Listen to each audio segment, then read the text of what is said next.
زينب طلعت لا متوفية ولا هم يحزنون، والبنية ذيك اياها موجودة حي ترزق. طلعت عايشة البنية، بس اكو بعض النماذج يحبون يصعدون حساباتهم ويحبون المشاهدات واللايكات على مود شنو؟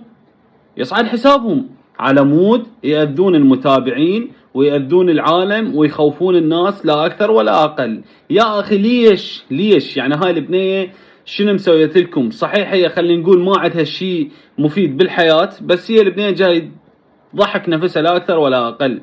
انتم جاي تصعدون وتسوون فيديوهات عليها والبنية توفت وما ادري شنو الى اخره. ليش؟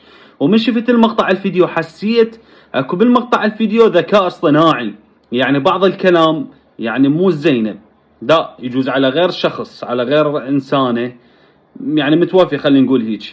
يعني ماكو هيك شيء بالقران الكريم، ناس تصعد مقاطع فيديو براس زينب وما ادري شنو وتوفت وما ادري شنو والى اخره وسوالف.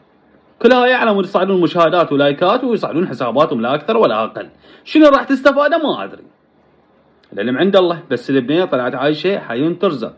كل الحب والاحترام لكم يا حبايب قلبي، لا تنسون حطوا لنا اللايك والمتابعه وحركه الاكسبلور، واي شيء ينزل جديد تلقونه بحسابي، واهم شيء تابعوا حسابي على انستغرام الرابط بالوصف. تحياتي لكم يا حلوين.